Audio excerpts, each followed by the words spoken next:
Deus. Muito obrigado, querido Pai, por mais uma semana que o Senhor nos concedeu a vida, a saúde, supriu cada necessidade dos teus filhos que aqui estão. E nós te somos gratos por isso. Somos gratos pela segurança que temos da salvação em Cristo Jesus. Neste momento vamos recapitular aquilo que estudamos, tivemos a oportunidade de estudar e aprender no decorrer dessa semana na lição da Escola Sabatina. Que os seus santos anjos se façam presentes aqui no nosso meio e o teu Santo Espírito fale ao nosso coração através das palavras da lição.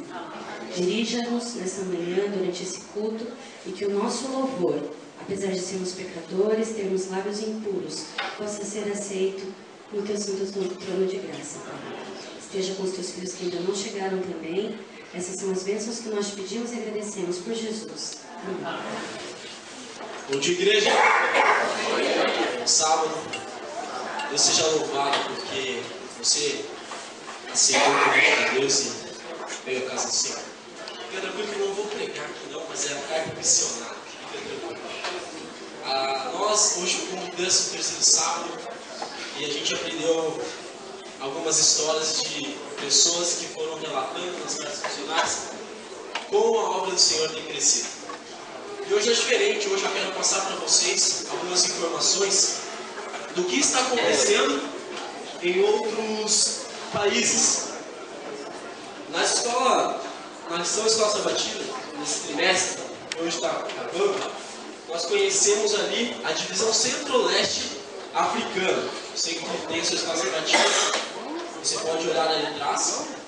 Os 3 países que nós mais conhecemos ali através dessas cartas missionárias foi Tanzânia, Quênia e Congo. E eu quero falar para vocês algumas coisas que estão acontecendo lá hoje. Olha como Deus tem trabalhado, como Deus tem colocado no coração dos seus filhos, e Deus tem levado a mensagem para os seus filhos. Em Quênia, eu quero contar para vocês, você acredita que os primeiros missionários foi em 1906 que começaram o trabalho lá na Quênia? Começaram o trabalho, e o trabalho difícil, perigoso, né? Começando ali a mensagem, e ali foi árduo, foi trabalhoso, mas pela honra e glória de Deus a mensagem começou a nascer. E hoje, na Quênia, a cada 61 habitantes existe um adventista. Amém? Olha que interessante, mas o foco importante do que aconteceu nesse país, eu quero falar para vocês. Eles começaram a pregar, só que eles acharam um ponto importante: a educação. A educação foi um ponto forte para que a mensagem começasse a chegar naquele país. Então hoje, olha que hoje tem lá naquele país. Primeiro, eles começaram a formar ali escolas com ensino fundamental. Segundo, eles começaram aqui com escola de ensino médio. E em 1978, aí veio a primeira universidade ali, privada, com apenas 20 alunos. E em 1993, quando teve o estatuto de universidade, as matrículas cresceram de um número a mais de 1.200 alunos. E o interessante é que hoje, lá nesse país, através da educação, através do trabalho, suor, de um lugar que não conhecia a mensagem, Deus foi ali, né? Através dos missionários, trabalhando, se esforçando, e principalmente através da educação. Como é importante sabermos que hoje nossa igreja tem crescido através da educação, através da mensagem, e graças a Deus, Deus tem colocado no coração dessas pessoas a vontade de pregar. Só que, meus caros irmãos, como nossos irmãos estão lá do outro lado, tão longe, nós também precisamos ajudar. E através das ofertas, hoje no 13º sábado, a faculdade também tem suas necessidades. E hoje ela necessita de um prédio novo, com mais salas de aulas. Então hoje uma parte das ofertas serão colocadas para que esse prédio seja construído e onde mais pessoas, mais alunos possam conhecer ali o colégio, estudar e também conhecer a mensagem. Como é bom poder ofertar, como é bom poder entregar na mão de Deus e ver que Deus tem cada dia mais fazendo com o pouco que nós damos, Deus tem feito milagres. E olha que interessante, e esse é o primeiro país, mas foram 3 coisas que eu quero mostrar para vocês. Segundo, Tanzânia. Só que esse Tanzânia foi algo diferente. Ali primeiro, ali, no Quênia, ali, foi através da educação. Na Tanzânia, foi algo diferente e maravilhoso. Olha que interessante. Hoje, na Tanzânia, nós temos cada um terço da população são todos muçulmanos. Mas Deus também colocou ali a sua mensagem e ali começou a brotar. Olha que interessante. Através das clínicas adventistas. Começou a primeira clínica em 1982, ali no uma sala de estágio de um irmão missionário no norte da Tanzânia, e eles começaram com uma clínica. E ali começou a crescer, e hoje nós encontramos 15 leitos, um laboratório, maternidade, pediatria, atendimento ambulatorial, de emergência e serviços de educação e saúde. E ali essa clínica começou a crescer, e hoje a população começou a procurar essa clínica. E o interessante é que a média diária lá é de 100 pessoas que vão à procura dessa clínica. E um ponto importante que a gente quer colocar para vocês: por que eles sentiram a vontade de ir lá? E nesse relato colocar que foi o modo de tratar as pessoas, o modo de cuidar, o modo de demonstrar interesse. Então o povo, a população, nossos irmãos, estão lá trabalhando, demonstrando para as pessoas que não conhecem a Cristo, através do amor, através do carinho, e isso as pessoas sentem vontade de conhecer, e assim, com tanto carinho que eles dão, eles sentem também a abertura de poder falar a mensagem deles. E assim, muitas pessoas estão conhecendo a verdade, e graças a Deus aí a mensagem tem alcançado pessoas. Mas também um lugar que precisa também da nossa ajuda através das nossas ofertas, que é interessante. Lá o governo se impactou tanto com o que estava acontecendo, que eles falaram assim: eu quero que vocês adventistas construam mais um hospital. E aí os irmãos começando a ficar com medo, mas eles aceitaram esse desafio, e através de nós também estamos, através das ofertas, estamos colocando mais uma parte, eles deram o terceiro, para a construção desse hospital. Amém, irmãos? Amém. Outra parte também que eu gostaria de falar para vocês é o Congo, né? O terceiro país aí que eu gostaria de colocar. Hoje lá, a parte da África é o segundo maior país do mundo, da África. Né? Só que acontece, eles também, o povo, ele é um dos mais pobres do mundo. E o interessante é que uma terra tão fértil ali naquele momento, que eles têm ali, um grande problema foi que o quê? Que o governo, o modo de administrar, infelizmente fizeram com que a população não quisesse viver lá. E aí foi um problema muito sério. Assim foram deixando. E aquele povo foi deixando que seus filhos não estudassem, não buscassem. E o interessante é que hoje nós temos também a igreja adventista lá também. E hoje nós temos um adventista a cada 118 pessoas. A igreja tem crescido. Existe uma universidade em Mukanga, né, lá no Congo. Tem um curso de teologia, pedagogia, ADM, mais uns outros que não foram relatados. A escola tem lutado, tem trabalhado, tem suado a camisa para que a mensagem seja levada. Como é bonito ver nossos irmãos lutando também. Nos dá motivação. Ver que as pessoas do outro lado estão trabalhando e nos motiva, porque assim nós sentimos mais vontade para a igreja ter crescido. E hoje o objetivo deles lá é de construir dormitórios para abrigar mais novos alunos. A escola precisa urgente, né, para o crescimento. Então parte da nossa oferta do 13º sábado e será para construir os auditórios, salas. Então são partes do 13º das nossas ofertas que são colocadas ali para que a mensagem do Senhor, para que também nossos irmãos possam ter um alicerce para poder pregar a mensagem. Meus caros irmãos, nesse 13º sábado que você possa também sempre olhar e entregar para o Senhor através do seu quarto, através das suas ofertas, que é muito bonito poder também ouvir essas histórias que Deus cada dia mais tem usado irmãos trabalhando na sua obra. Como é bonito ver isso, poder saber que a mensagem está no frente e logo Cristo irá voltar. Que Deus abençoe vocês, que possamos orar e cada dia mais entregar todos os nossos planos na mão do Senhor.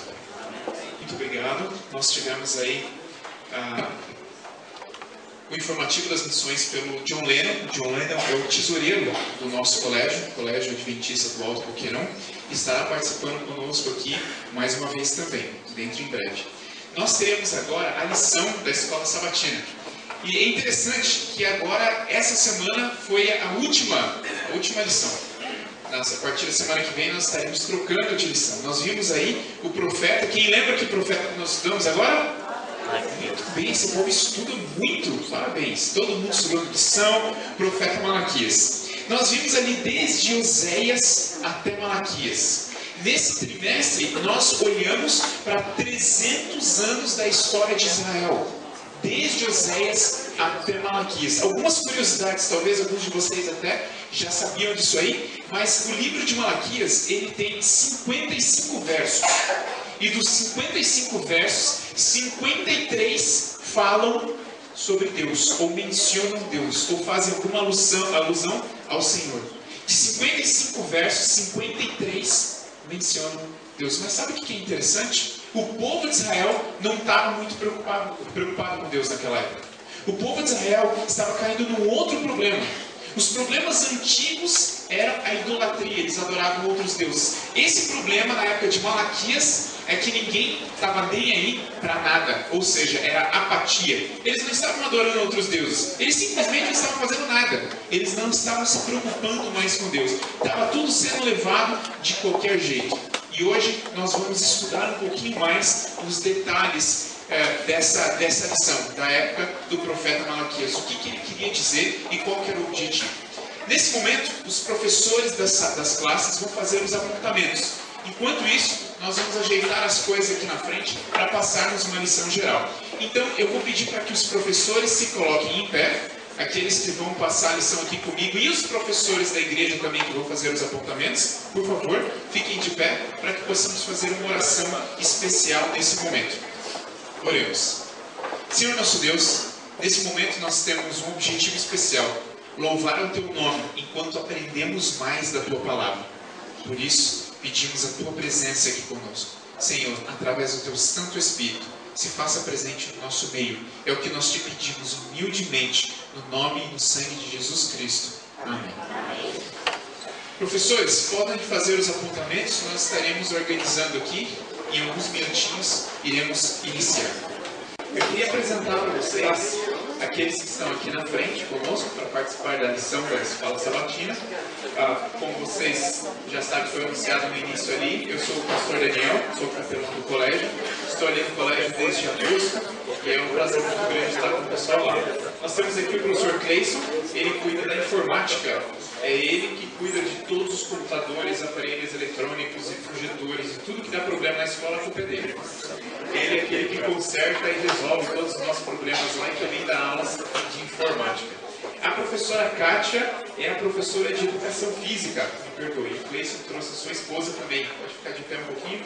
A esposa do Cleison trabalha ali na educação infantil, com os pequenininhos. A Thaís trabalha com os pequenininhos. Temos a professora Kátia aqui também, que cuida da educação física. Ela é responsável pela saúde dos aluninhos, principalmente das meninas. Normalmente os professores de educação física são os mais amados do colégio, né? E é a mesma coisa lá também. A Kátia também veio com o seu marido, pode ficar de pé ali com a gente. Foi ele que conseguiu trazer a Kátia a tempo aqui para poder fazer ali a recepção lá. Que nem eu consegui chegar a tempo também, me perdi também no caminho. Mas a Kátia falou que o marido dela conhece Curitiba com a palma da mão e sabia exatamente onde chegar. Inclusive nem usou o endereço que eu passei para ela errado, usou o endereço dele. Temos a Ivana aqui, que também deu uma perdidinha por aí, mas chegou feliz e contente. A Ivana é coordenadora do ensino médio, ela é que cuida de todos os professores e organiza a parte acadêmica do ensino médio. Eu queria apresentar para vocês também, pedir para o resto do pessoal do Colégio Alto Boqueirão ficar de pé para que vocês possam conhecê-los aqui, por favor. O professor Harrison é o nosso diretor, ali é o que tem as maiores dores de cabeça no nosso colégio ali. Temos a Sara aqui na frente, que também organizou junto com vocês aqui o louvor. A Sara também é professora dos pequenininhos. Temos o Alan, que é o vice-diretor, ele que cuida dos pepinos também, dos problemas que acontecem e também ajuda na disciplina, está sempre ali conosco. Temos ali o Marcelo ali atrás também, que cuida dos monitores, ele que organiza toda a parte da monitoria. Temos ali também o Daniel, meu xará, que cuida da parte de tesouraria junto com o John Lennon. Vocês viram esse nome que bonito? Nós temos pessoas famosas lá no nosso colégio. O John Lennon é o tesoureiro e o Daniel também ajuda ali na tesouraria, auxiliar de tesoureiro. Veio junto com a sua esposa Fernanda, que trabalha, pode ficar de pé, Fernanda, que trabalha na Associação Sul Paranaense, na área da educação. Do lado da Fernanda temos a professora Sandra, que é a coordenadora, a orientadora, dos pequenininhos. Ela que organiza toda a parte ali dos pequenininhos, cuida do relacionamento entre as criancinhas ali, as mães e o colégio. E do lado dela temos o marido dela também. Perdão, eu não lembro o nome do marido dela. Luiz Cláudio, tá vendo? Luiz Cláudio, o John Lennon, só a gente. Temos também o Roberto Carlos, que trabalha na secretaria, não pôde vir aqui, mas só a gente famosa. Obrigado, gente. Não falta ninguém ali? Não. Então tá certo. E esse pessoal veio muito feliz e contente hoje para passar ou compartilhar a lição com vocês. Essa igreja, acho que eu vou ficar de pé aqui, que é mais fácil para a igreja me ver. Deixa eles sentadinhos ali, quando eles forem falar, eles podem ficar de pé também. Na verdade, nós queríamos primeiro dar os parabéns para a igreja, porque pelo que eu vi, essa é uma igreja que estuda. Então, nós viemos preparados aqui para estudarmos a lição a mais profundamente ainda junto com vocês. A lição desse semestre, desse trimestre, falava sobre os profetas menores. E a dessa semana falava principalmente sobre Malaquias. E um dos pontos principais ali da lição era o seguinte: Malaquias está dando uma bronca no povo, porque o povo não estava se importando mais com Deus. Eles não estavam se importando com o serviço do santuário direito. Um exemplo disso é que eles estavam oferecendo no ritual do santuário animais com defeito, animais com problemas. E os sacerdotes estavam aceitando esses animais com defeito. Agora eu te faço uma pergunta aqui, vamos deixar o negócio complicado. O fato de Deus não aceitar no serviço do santuário animais com defeitinho, com probleminha, um animalzinho manco, um animalzinho cego, não seria acepção de animais? Isso não estaria mostrando que Deus não aceita os defeituosos? Isso não seria uma coisa ruim para a gente ensinar para os nossos filhos, para as pessoas, para os nossos alunos? Vocês não acham estranho? Deus não tinha que aceitar a todos? Não é uma lição errada? O que vocês acham? E o animalzinho nem pediu para nascer defeituoso, né? Não é culpa do animalzinho, nasceu cego, coitado. Agora Deus fala, não quero você que é cego, quero outro. Como funciona? Eu queria que a igreja participasse junto conosco também. Ali, ó, temos um microfone sem fio aqui, com os irmãos da igreja. Irmãozinho? Ali, irmão. Microfone ali, ó. Tem alguém que quer falar lá no fundo. O nosso vice vai cuidar dessa parte aí. Será que Deus não está fazendo acepção de pessoas através do simbolismo da acepção de animais? Não pelo motivo, porque o sacrifício apontava para Jesus. Jesus era sem defeito, então como que apresentava coisas com defeito para Deus? Não podia.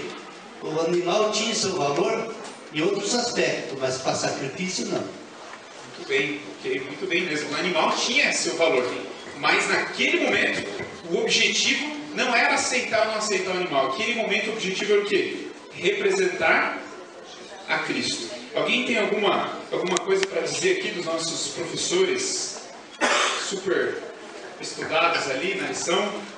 Cleison, está brigando com o microfone.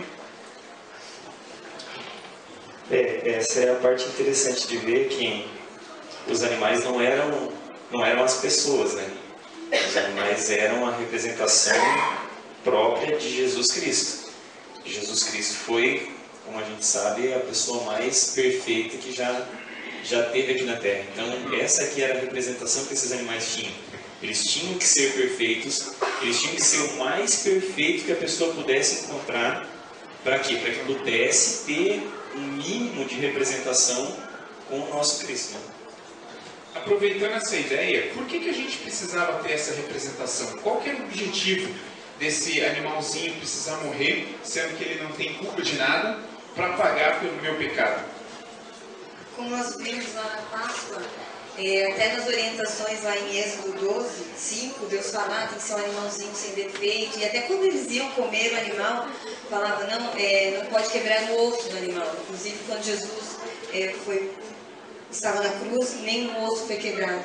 Então é porque Jesus, é como o irmão disse lá no fundo, Jesus era o sacrifício perfeito, a divindade do céu, que tinha de melhor no céu, veio morrer por nós. Então, e também se Jesus ele fosse maculado por algum pecado, quer dizer, ele estaria defeituoso. A salvação não seria dada, porque o plano da salvação era esse, que alguém que não tinha defeito, o próprio Deus morreria no lugar de cada um de nós que somos defeituosos. Então, o símbolo do animal perfeito tinha que apontar para o sacrifício perfeito. Temos uma contribuição ali também? Sim. Bom dia a todos. A Bíblia diz que o salário do pecado é a morte, né? E não há remissão do pecado sem derramamento de sangue. Então, na realidade, teria que ser derramado o sangue de um inocente, no caso o cordeirinho, né? Para que representasse a Cristo e nós fôssemos libertos do pecado. É muito interessante, às vezes a gente está tão acostumado a ler na Bíblia e ouvir, assistir videozinhos sobre isso aí, né, historinha para as crianças, mas é interessante a gente notar que a representação do Cordeiro para aquele pessoal daquela época era o que Jesus é para nós hoje. Ele estava apontando para o futuro. Né? Alguns professores dizem o seguinte, o Cordeiro era um cheque pré-datado. Eu estou oferecendo o Cordeiro porque eu ainda não tenho Jesus, então eu ofereço o Cordeiro. Quando Jesus morrer na cruz para mim, o cheque ganha o fundo, ou seja, é pago o preço por mim. E se essa representação, como o irmão falou ali também, fosse maculada, o sangue, a representação seria que o sangue estava sujo de pecado. Então isso não poderia ser aceito como o pagamento por nós. Nós somos os defeituosos. O cordeirinho tinha que ser perfeito. Nós somos os pecadores. Cristo foi perfeito. Por isso a representação tinha que ser perfeita. Como que a gente pode trazer isso para os nossos dias de hoje? Será que esse problema de oferecer coisas com problemas, com pouca importância, né, na mente dos homens, para Deus era um problema só da época de Malaquias? Ou será que nós também estamos tendo esse problema hoje? O que vocês acham? Opa, aqui ó. Esse aqui tem uma voz poderosa, nem precisa de microfone. Mas eu acho que na nossa vida cotidiana, aqui,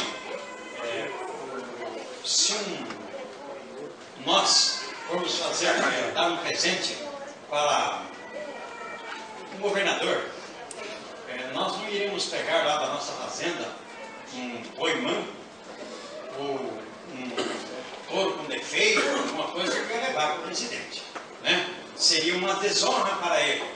E aqui o grande é o Senhor. Para nós, né? Exatamente, para ele ia ficar, o Senhor está me desonrando com isso aí. Então, ao nosso Deus, ao Criador dos céus e da terra, deve ser ofertada a coisa melhor. E hoje, o nosso dízimo pode ser manco e com defeito. Porque às vezes nós pegamos a moeda suja, o dinheiro rasgado, e às vezes ofertamos ao Senhor aquilo que está, né? Então, para o Senhor, é aquilo que é de melhor. Eu estava falando na classe, até o nosso tempo, hoje, o dia hoje é um dízimo. O dia de hoje é um dízimo ao Senhor. Muita gente reclama, não quer levantar cedo, porque isso, irmãos, ele merece, o grande Rei dos Reis merece, assim, o nosso todo, né? Com todo prazer. A pessoa que faz com todo prazer e amor, ele está dando o melhor ao Senhor, que é o Rei dos Reis e Senhor do Senhor. Verdade, só comentando uma coisa interessante, aqui ela tem mais uma aqui que fala também. Uma coisa interessante que o senhor falou, às vezes nós fazemos tudo que nós temos que fazer, de trabalho, diversão e tudo durante a semana, porque, né, inconscientemente a gente deixa o sábado para dormir, não é verdade? A gente guarda o sábado para descansar. Então eu chego no sábado, eu estou tão arrebentado, tão quebrado, tão destruído, que eu pego a minha Bíblia ali no pôr do sol, né? Abro e já estou caindo de sono. Então, não, sábado é um dia para dormir cedo. Claro, só que daí eu estou dormindo cedo porque eu não aguento mais, de tanto que eu baguncei durante a semana, trabalhei durante a semana, deixei de dormir durante a semana e estou oferecendo sábado, como o senhor disse, para Deus, como o bicho manco, o animalzinho manco, defeituoso. Estou oferecendo para Deus. Exatamente. O que eu posso aqui aprender nessa parte aqui de segunda e domingo é sobre a reverência. Por exemplo, hoje a gente vê alguns falando daquele cara lá de cima.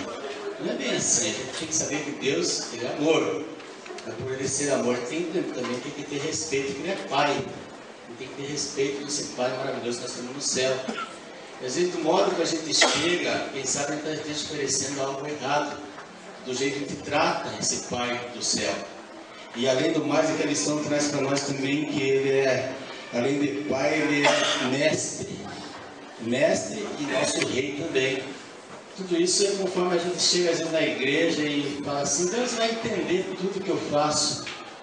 Mas às vezes a gente só trata Deus da boca e o coração às vezes está longe do nosso Deus. Então que isso fica na lição, foi para mim um aprendizado maior mais ainda sobre essa parte aqui. Nós devemos saber que Deus Ele é amor, mas Ele merece todo o nosso respeito. Eu li uma frase que diz que significa trazer ofertas sem defeitos perante o Senhor. Acho interessante que coloca estabelecer com excelência os nossos objetivos.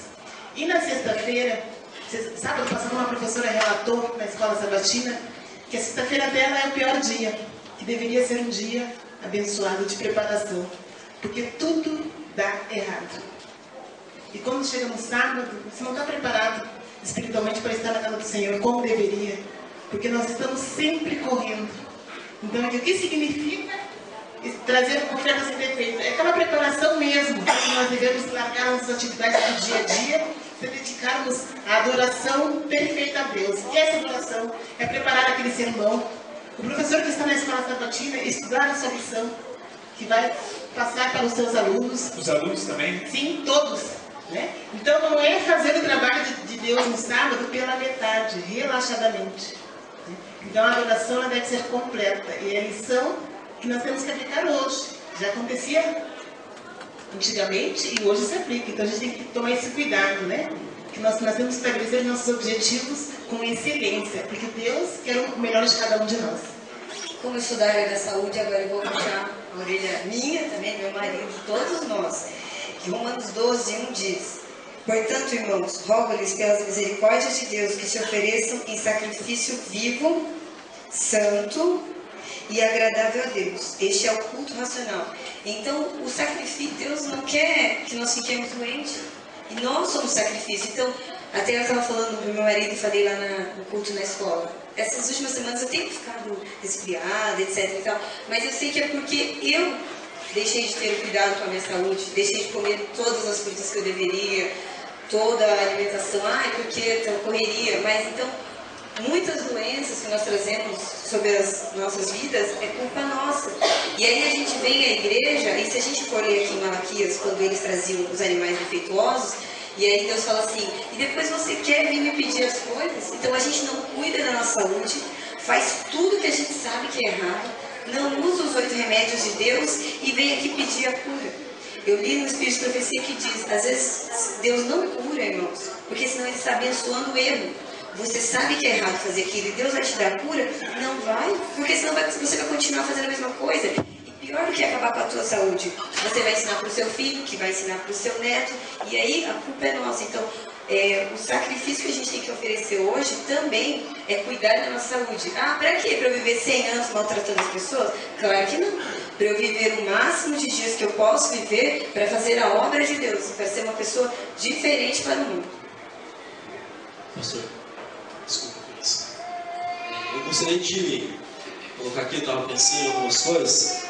Algo tão importante do sacrifício, e eu percebi aqui, a gente pensando e analisando sobre todos esses relatos, algo que Deus quer. Deus em primeiro lugar. É algo tão importante, porque olha que interessante, quando nós oferecemos algo com alguns defeitos, automaticamente nós não colocamos Deus em primeiro lugar e nem as melhores coisas para Deus.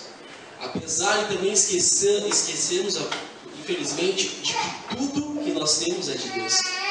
Olha a importância disso. Então, quando nós não colocamos o Senhor em primeiro lugar, nós deixamos algumas coisas. deixamos de dar o sacrifício perfeito, deixamos de dar, vamos supor, ou nos dias de hoje, vamos colocar como pastor, de dar o dízimo honesto, o valor que o irmão colocou, as notas. Eu aprendi isso com a minha esposa. Minha esposa, quando a gente vai pro pacto, a gente vai separar, ela não quer as notas novas.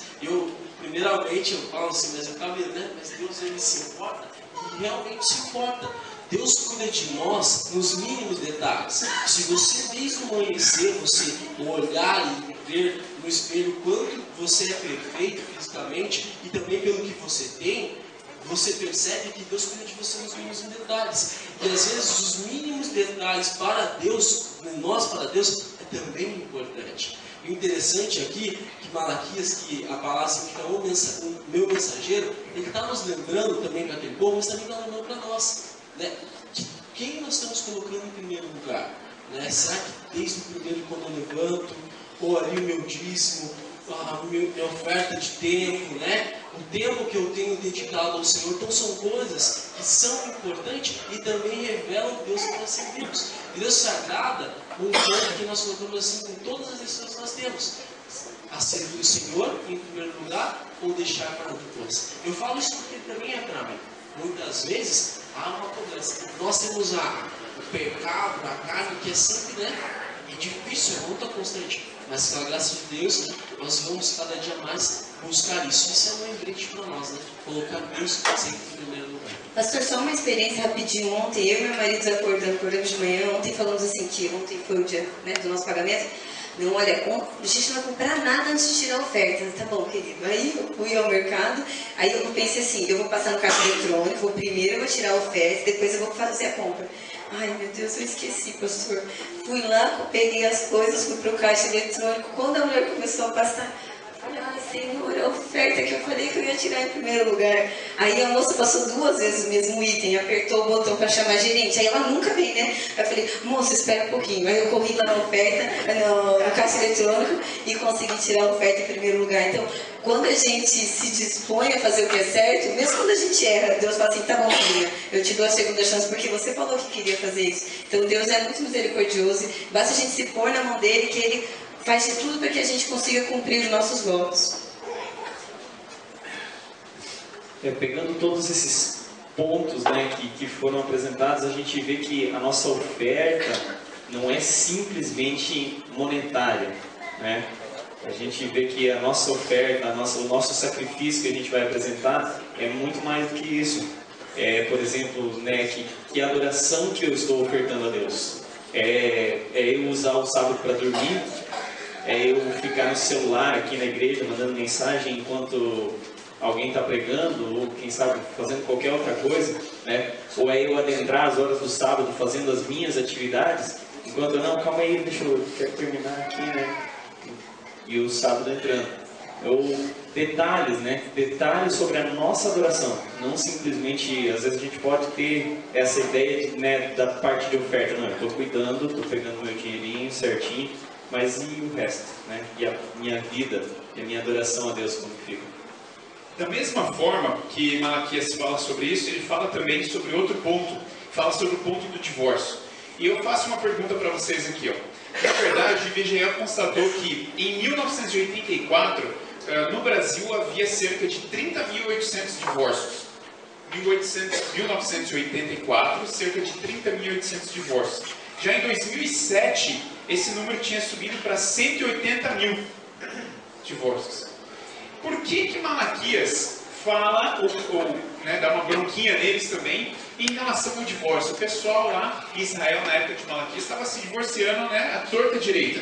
Por que Deus é tão específico em relação ao divórcio? Por que a Bíblia diz que ele odeia o divórcio? Quem pode me falar alguma coisa sobre isso aqui? Ó? A esposa do Cleiton ali, cuidado. Malaquias, ele estava divertido o povo justamente porque já se tornaram naquela época uma coisa corriqueira. Eles se casavam, a esposa ficava velha, feia, ia lá, descasava, casava com outra, casava com pessoas de outras denominações que não eram cristãos, né, adoravam outros deuses. E hoje hoje em dia, nós estamos da mesma forma. Eu até comentei com o Cleison ontem, quando a gente estava assistindo o programa da Nutri com os comentários da lição, que um aluninho meu, os meus alunos ontem perguntaram: você mora com o professor Cleison? Moro, estou casado. Prof, você vai morar para sempre com ele? Eu falei: vou, é pra ele morar para sempre com ele. Mas, prof, se vocês brigarem muito, vocês podem separar, né? Então, uma criança de 6 anos já tem isso em mente, de que o casamento não é a mesma coisa eterna. O mundo, que é isso que ela aprende em casa. O mundo distorceu isso. Já fez com que até as criancinhas saibam de que as pessoas podem casar, mas podem separar assim a qualquer momento. Se brigar demais, pronto, já pode separar. Então, o nosso mundo já tem esse olhar totalmente distorcido, que uma criança pequenininha já sabe isso. Então, quando o Cleison ficar velho e feio, você não vai deixar ele. O nosso... Desculpa, pode falar. Aproveitando o gancho que o cara disse aí, a nossa época é um pouco diferente, né? Hoje as mulheres têm o quê? O que as mulheres têm hoje? Fala pra mim.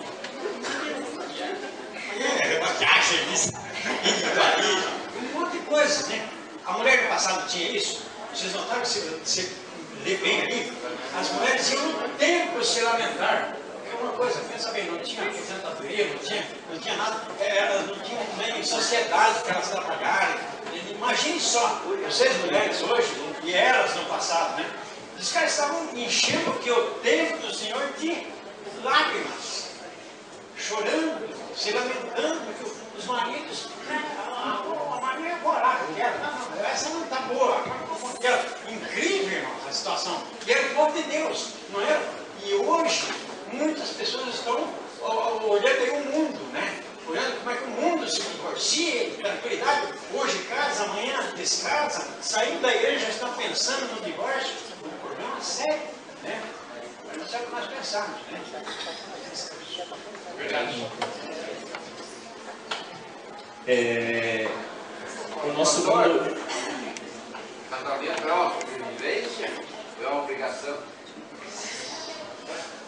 Posso ser muito para todos. Sobrevivência ou obrigação? Na verdade, os romanos, na época ali, um pouquinho depois de Jesus, diziam que o casamento é um problema que os homens têm que aguentar. Isso os romanos diziam na época de Jesus. Então é bem triste. Desde aquela época já existia um problema grave em cima disso. A lição, ela deixa bem claro.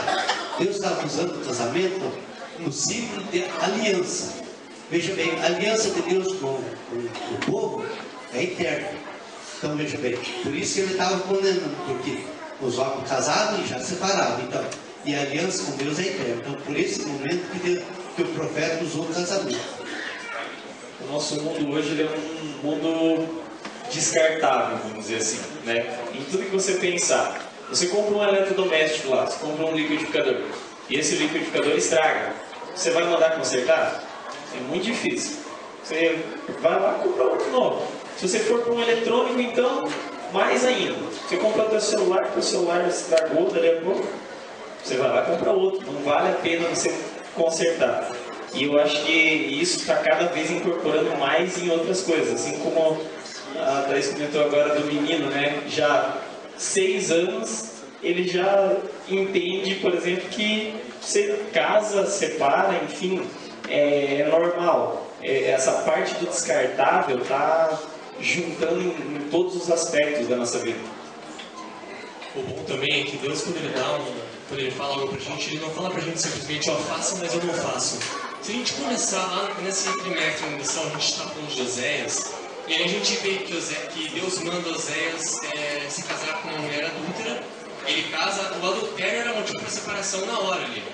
Adulterou, separa e pronto. E o que Deus faz? Fala para ele assim, não, você não vai separar. Você vai lá, vai buscar ela, vai comprar ela de volta e vai casar com ela e vai cuidar dela.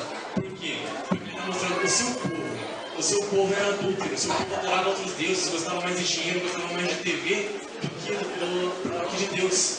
E ele falou, olha, eu não vou pagar vocês, eu vou comprar vocês de volta. E eu vou dizer, eu não vou me separar, não vou me divorciar de vocês. Pastor, só um fator assim, né? Nós somos da educação e os pais aqui. Lembra até que na semana de oração o pastor falou. Primeiro que às vezes a criança tem um exemplo dentro de casa, de que o casamento não é feliz. E outra, a menina fica lendo lá toda teen e fantasia o casamento, coisa que não é. Eu tenho alunas lá que elas só leem livro de romance, romance, romance, romance. Quando chegar na vida de verdade mesmo a dois, ela não vai saber, porque no romance tudo é lindo. Ou fica tendo exemplo, assistindo novela em casa, que eu sou casada com ele, mas eu me apaixonei pelo outro, que vale é o amor. A Bíblia, na verdade, o Espírito de Profecia, a Bíblia ensina que o amor é um princípio, não é um sentimento. Então, assim, eu só fui me casar com 31 anos porque quando eu entendi a diferença entre amor e paixão, que amor é um princípio, que você não vai sentir a borboletinha no estômago para sempre. E eu achava que era isso. Eu não sinto borboletinha, eu não amo. Mas não é. Então, se nossos filhos forem procurar na fonte errada o que é amor, ele não vai ter um casamento feliz. Só na Bíblia é que ele vai saber o que é amor, que amor é um princípio, não um sentimento. Ok, mais uma ali? Deus instituiu duas instituições sagradas. Deus valorizou muito o casamento. Porque ele próprio tinha instituído. Um era o sábado e outro o casamento. É verdade, o casamento era mais uma simbologia daquilo que Deus sente e tem como princípio em relação a nós, né? Mais uma aqui, só pra gente terminar aqui. Olha que interessante. Tudo a gente pode perceber, eu percebi que, você pode perceber que tudo que Deus criou é sagrado, tudo que Deus construiu que é sagrado, muitas vezes acabamos com o tempo levando como se fosse assim, sem importância. Naquele tempo também o casamento, que é tão sagrado, a população estava levando como se não tivesse importância. E mais uma vez, a gente pode notar que tudo que Deus, como sagrado, e Deus criou, muitas vezes nós deixamos a desejar do que Deus coloca. Então, assim, é mais um alerta, né? Que com a importância das coisas que Deus colocou e com a importância do cuidado das coisas do Senhor. Exatamente. Para nós terminarmos aqui, a última bronca de Malaquias é em relação ao dízimo. Nós podemos separar o livro de Malaquias em três chamadas, né? Um é em relação à apatia do povo, com relação às coisas de Deus. Outro é em relação ao casamento, ao divórcio. E o outro é em relação aos dízimos. Vocês, a maioria de nós, conhecemos o livro de Malaquias pelos versinhos do dízimo, né? Pelo versinho ali do dízimo. Mas a questão é o seguinte: o que vocês acham disso agora para a gente fechar a lição? O dízimo, eu tenho realmente que dar ou o dízimo é opcional? Segunda pergunta: o dízimo, eu preciso dar realmente para a igreja ou como algumas pessoas falam? Tem uma família pobrezinha ali perto de casa, então eu vou pegar o meu dízimo e vou ali ajudar aquela família com o meu dízimo, já estou dando para Deus. Ontem eu assisti um documentário ali do pastor Rick Warren dos Estados Unidos, bem famoso, e ele mesmo falou isso aí. Ele falou que o dízimo era simplesmente o fato de você fazer caridade. Pegue 10% do seu salário e faça caridade. Pergunta: realmente esse é o objetivo do dízimo de acordo com a Bíblia? Eu gostei aqui, o pessoal nem levantou a mão, já foi lá? Não. É um compromisso, né? É um compromisso. Não é uma troca. Deus me dá Deus não se negocia, né? A Bíblia diz exatamente: trazei o dízimo para a igreja, para a casa do tesouro. Interessante até que na Bíblia teve um momento ali que Jesus elogiou uma senhorinha que deu o dízimo dela na igreja e provavelmente, até dizem, né, que aquele dízimo que ela deu na igreja foi usado de forma errada, porque os líderes da época não estavam completamente corrompidos. Mesmo assim, Jesus elogiou a atitude dela, porque o que ela fez estava certo. Se outros usaram aquilo de forma errada, outros vão pagar e vão ser julgados. Porém, a parte dela foi feita. Em Malaquias ele mostra isso também, né? Naquele período em que não era só o povo que estava com problema, mas os sacerdotes fazendo coisas erradas, Malaquias não chegou para o povo e falou assim: ó povo, é o seguinte, já que os sacerdotes não estão fazendo o que é certo com nossos dízimos e com nossas ofertas, então calma aí, vamos segurar, não vamos dar o dízimo agora, vamos primeiro resolver a situação dos sacerdotes aqui e depois a gente continua dando dízimo. Malaquias não fez isso, Deus não fez isso. O dízimo para a casa de Deus, independentemente para onde ele vai, se aquela pessoa está usando correto ou não. Essa parte é sua, né? E isso hoje a gente vê também, porque as pessoas hoje falam, eu não vou devolver porque eu não sei para onde vai, eu não sei o que fazem, eu prefiro usar, né, como eu estava falando, eu faço a caridade, eu sei onde eu estou usando. Mas o dízimo é uma parte específica para a casa de Deus. Se você quiser fazer a sua oferta, a sua caridade, ainda é em separado. E se a pessoa faz a coisa certa com a intenção errada? Aí eu vou trazer o dízimo porque eu tenho planos para minha empresa, eu sei que naquela igreja lá eu devolvo, na verdade eu pago o dízimo, aí eu vou ter tudo e tem até o culto da prosperidade e eu fiz a coisa certa com a intenção errada. E aí, o que vocês acham, irmãos? Vou trazer o dízimo para Deus me pagar em troca 2, 3, 4 vezes mais. O que vocês acham? Barganha com Deus?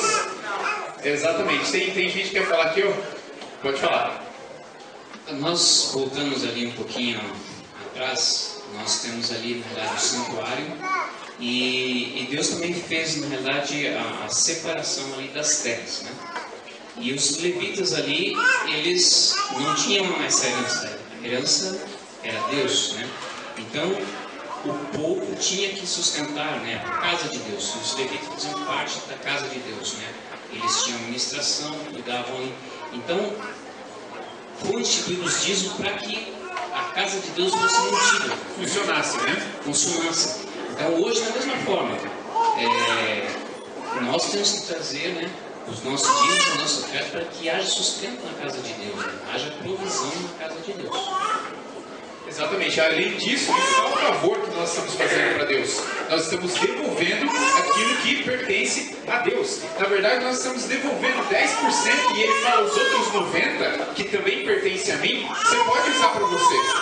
Não é verdade? E na verdade, Deus nem precisa desses 10%. Ele pede para que nós aprendamos a nos...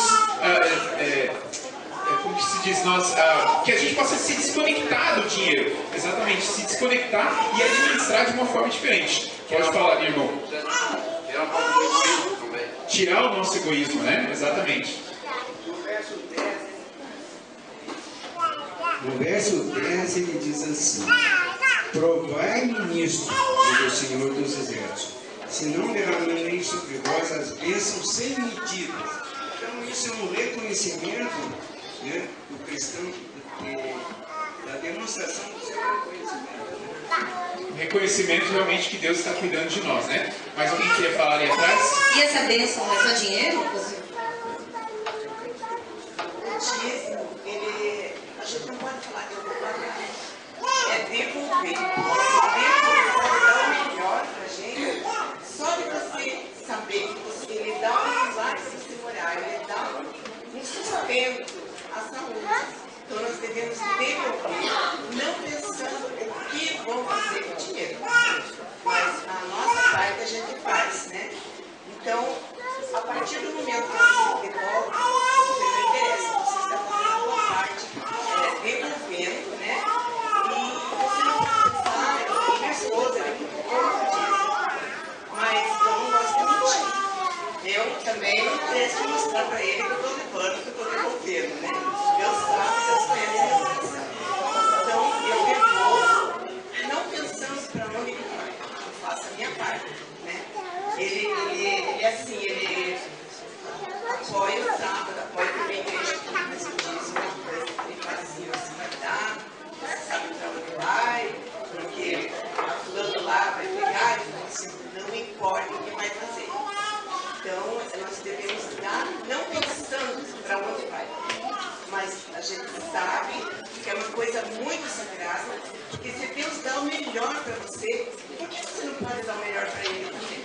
Exatamente. A Kátia falou aqui uma coisa interessante. É só em dinheiro que Deus vai me dar de volta? As bênçãos seriam de... As bênçãos seria só o dobro, o triplo, o quádruplo daquilo que eu, como disse a irmã, né, algumas pessoas de forma errada dizem, eu paguei a Deus, vamos ver o que Ele vai me dar de volta? E provar e vende, né? Como nossa instituição, que passa testemunhos de tantas histórias lindas, né? Os dízimos ser devolvidos corretamente, como Deus abençoa.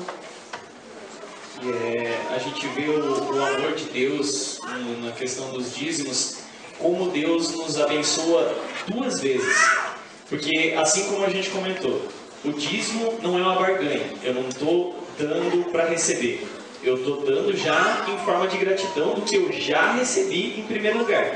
Mas, ao mesmo tempo, Malaquias fala o quê? Provai-me nisso, e eu vos abençoarei sem medida. Então, ele já deu bênção, você vai agradecer, mas ele ainda fala, eu vou te dar mais bênçãos então. Então ele nos oferece duas bênçãos, né, para uma oferta, uma gratidão. E mesmo assim, Deus não está fazendo barganha, assim como Jó fez e continuaria louvando a Deus mesmo depois de ter perdido tudo. E a pergunta é, e você, seria fiel a Deus mesmo que não recebesse aquilo que você está esperando? A irmã ali, depois o John Lennon, e daí a gente termina as nossas escolas sabatinas. No meu pouco tempo de experiência cristã, eu quero dizer uma coisa. Quando nós devolvemos o dízimo, nós não devolvemos de nós, porque pertence a Ele, já é dele. Porque tudo que sou, tudo que tenho, é Ele que me concedeu. Então, o que acontece? Quando eu devolvo o dízimo, eu estou adquirindo bênçãos, não só para mim, mas para os meus vizinhos e para aquele pobrezinho que eu tinha que ajudar também. Eu tenho responsabilidade para doar também. Porque ele já me deu, ele já cumpriu a promessa dele, porque eu devolvi aquilo que é dele, que Deus faz. Amém. Gostei da empolgação, irmã. Jonani, agora nós vamos finalizar agora com esse comentário do John Lennon. Só para terminar com vocês, irmãos, olha que interessante. O Espírito Profecia fala: Deus abençoa a obra das mãos dos homens, para que eles possam devolver sua porção, dar-lhes a luz, o sol e a chuva, faz que a vegetação brote, concede saúde e habilidade para a aquisição de meios. Todas as bênçãos vêm das suas generosas mãos, e ele deseja que homens e mulheres mostrem gratidão, devolvendo-lhes uma parte em dízimos e ofertas. Em ofertas de gratidão, ofertas voluntárias e oferta pelo pecado. Eles devem dar seus meios ao seu serviço, para que sua vida não venha a ser um deserto estéril. Precisam estudar o que o Senhor faria em lugar deles. Devem levar a Ele em oração toda questão difícil. Deve revelar interesse altruísta na edificação da sua obra em todas as partes do mundo. Ok, irmãos, que bom que nós temos esses momentos para estudarmos um pouquinho mais, de uma forma mais profunda, os livros da Bíblia de uma forma específica. Eu espero que a nossa mente possa ter sido aberta e iluminada pelo Espírito de Deus nessa manhã. Vou pedir que, assim como vocês estão mesmo, possamos fechar os nossos olhos e agradecermos a Deus. Senhor nosso Deus, nós te agradecemos por esse momento tão especial, onde o Senhor nos ensinou mais sobre a apatia que não devemos ter, o divórcio que não devemos aceitar e o dízimo que devemos, com alegria, devolver ao Senhor. Pai, abençoa-nos para que possamos levar isso adiante na nossa vida e colocarmos em prática para a honra e glória do Seu nome. Em Jesus. Amém. Obrigado, professores. Nós teremos agora uma mensagem musical pela professora Sara, para nós encerrarmos assim a nossa escola sabatina.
As evidências que tenho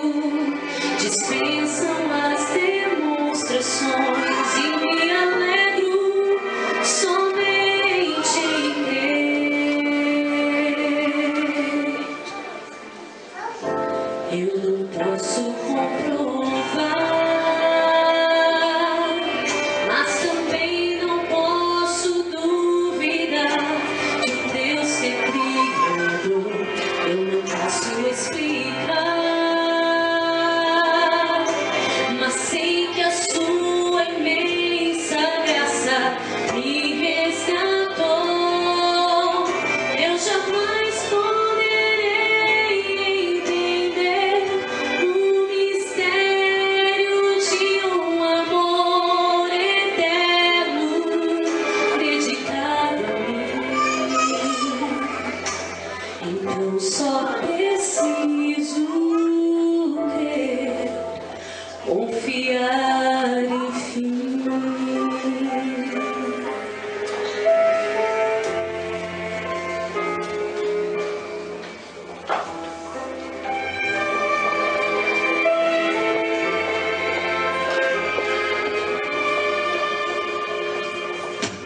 Por isso minha fé não se baseia em explicações, nem milagres surpreendentes. Eu preciso ver as evidências que tenho, dispensam as demonstrações e me alegro somente em crer. Eu não posso comprovar, mas também não posso duvidar de um Deus que é criador. Eu não posso explicar, mas sei que a sua imensa graça me resgatou. Eu jamais poderei entender o mistério de um amor eterno dedicado a mim. Então só preciso crer, confiar e fim. Eu prossigo em conhecer ao Senhor e seu Espírito eterno, eu sei, me guiará até que eu veja face a face o meu Salvador lá no céu. Eu não posso comprovar, mas também não posso duvidar de um Deus que é criador. Eu não posso explicar, mas sei que a sua imensa graça me resgatou. Eu jamais poderei entender o mistério de um amor eterno dedicado a mim. Então só preciso crer. Eu só preciso crer. Eu só preciso crer, confiar e fim.